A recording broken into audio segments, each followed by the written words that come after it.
છોટાઉદેપુર જિલ્લાના આરોગ્ય વિભાગે આશા વર્કર અને ફેસિલિટેટર બહેનોને 3 મહિનાથી પગારના દર્શન જ નથી કરાવ્યા. જાણે બહેનો હવા ખાઈને સેવા કરતી હોય. રેગ્યુલર પગાર, બાકી પડેલો 50% વધારો અને કરેલી કામગીરીનું ઇન્સેન્ટિવ પણ તંત્ર ઓહ્યા કરી જતા બહેનોનો પિત્તો ગયો છે. મોટી સંખ્યામાં બહેનોએ જિલ્લા પંચાયત ખાતે મોરચા માંડીને અધિકારીઓની ચેમ્બર બહાર જ હાય હાયના નારા સાથે એવું લાઈવ સર્કસ શરૂ કર્યું કે આખું પ્રશાસન રીતસરનું ધ્રુજી ઉઠ્યું છે.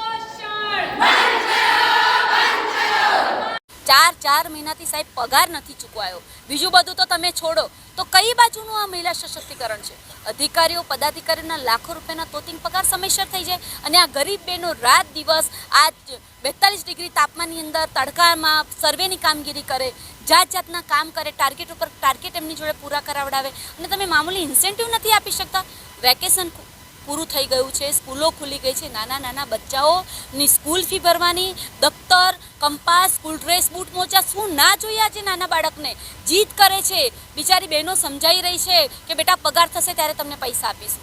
તો આ કઈ જાતનું સરકારનું આ બધું કામકાજ છે? એટલે જિલ્લા પંચાયતની આમાં એકદમ લાલિયાવાડી છે, બિલકુલ અમે નહીં ચલાવી લઈએ. અમે આજે જિલ્લા પંચાયત પર અમારો 3 મહિનાનો પગાર નહીં થયો, તો આજે અમે બધા બહેનો અહીંયા ભેગા થયા છે અને અમારી 3 મહિનાની કામગીરીનો પગાર બધા ચૂકતે કરી દે. અને અમારે અત્યારે બાળકોની સ્કૂલ ખુલી ગઈ છે, છોકરોને નવા બૂટ, ઠેલા અને ચોપડાથી માંડીને અત્યારે વધારે ખર્ચો, એટલા માટે અમે સરકારને આવેદનપત્ર આપવા માટે આવ્યા છે.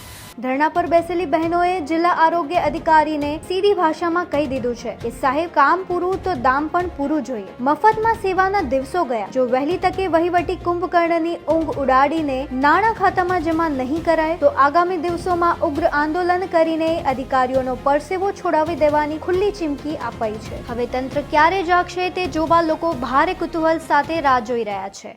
એક NRHM કે જે લોકોને કામગીરી આધારિત એ લોકોનું ઇન્સેન્ટિવ ચૂકવવામાં આવે છે અને બીજું જે છે ફિક્સ અમાઉન્ટ જે આપણે રેગ્યુલર હેડ હેઠળ આપણે પેમેન્ટ કરવામાં આવે છે.